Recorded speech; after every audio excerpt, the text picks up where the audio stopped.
Hi. Hi. Thanks for doing this. What's your name? My name is Simon. Simon? Okay, this is Simon from Parabolus. Parabolus, exactly. And it's a tool tribute band. So let's try this rig rundown. So what are we using as a box here? This is my Epiphone Mesa Custom Pro. Let's done it obviously. Pretty stock. The only thing I changed really is the gauge of strings. I use 10 to 52s because it's in drop D, so that's a little more chug on the lower strings, but essentially really basic. The Pro buckers, everything is stock. It works really well. And that's pretty much it.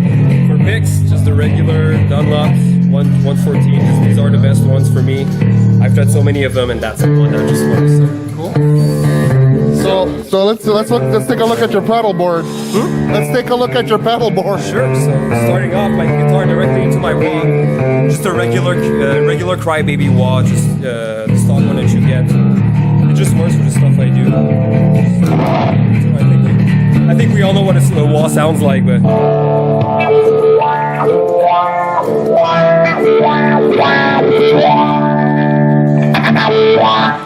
Regular wah. That's cool. Then from the wah, going to the volume pedal. This is a special one because this is the Ernie MVP one, and the reason I went for that one is there is a minimum volume knob here, and it's so great because for what we do on guitar, Adam Jones doesn't change channels. He just plays on the distortion channel, and for cleans, he just rolls his volume. And I think it's really convenient for me to have this in a pedal version because if I just step in full, I have full distortion.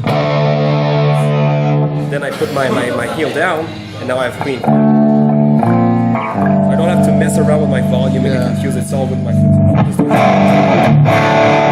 All the way to clean. So that's a very cool feature. Very cool. And then. So from there, you're going into your tuner, I guess. TU3, just as a new box again. Then Ibanez tube string. I don't use it too often. This is the TS9. TS9, exactly. Just plain stock. I just use it for a little boost of gain when I need it. Sometimes for solos, but I barely touch it. Then your original NS2 for obviously when you're playing with loud distortion, you need some kind of gain. Sure, absolutely. So and I have it pretty tight.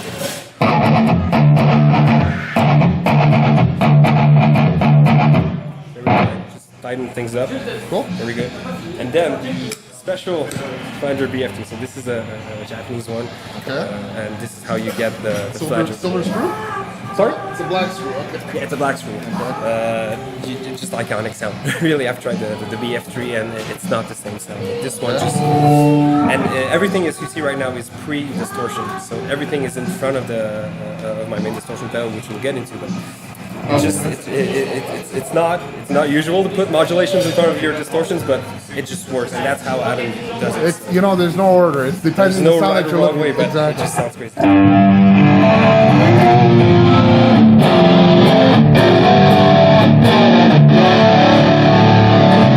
adds that little modulation behind it, which I love. And then from the BF2, we go into the DC delay, and again, this is pre-distortion, so very not common. But this is how Adam does it too. It's not convenient. You're usually used to putting your delays after distortions, but it gives a very interesting sound, especially for songs like Numa that we use. That's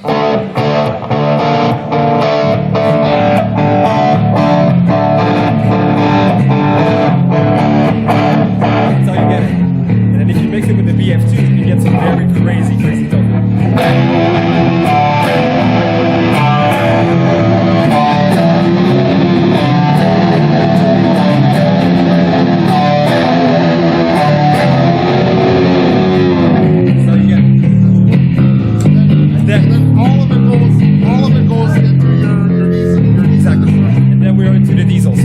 After the channel 3, the famous channel 3 of the VH4.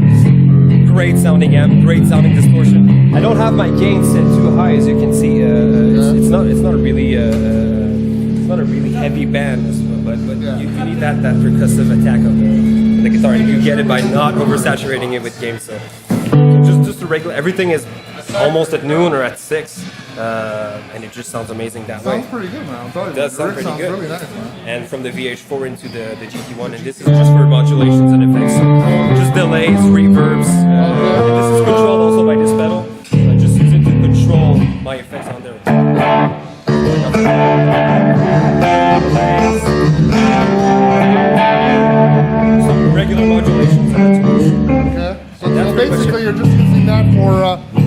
other modulations and reverbs and exactly. maybe Just other delays. delays. You layer delays and stuff. And Exactly. Very exactly. cool. Sometimes delays sound better after for some songs, so that's where I get it. And then we're out, and as you can see, we're going into the amp. Yeah. And I am not using the input from the 6505. I'm just using it as a power amp. Okay. So I'm going from my pedal board to the effects return of my amplifier. You can see right there. And I'm just using the power section of the amplifier, basically. Okay. And I use that to drive my Mesa 4x12. With the original V30s, you just can't go wrong with that. So.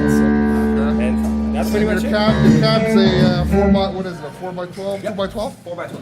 4x12 closed back. What kind of speakers you have in there? V30s. V30s. Cool. Very cool. So that's, very simple rig, but the less Nice. stuff you have, the less stuff's gonna break. That's right. No, absolutely right. That sounds Pretty much how I good. did it.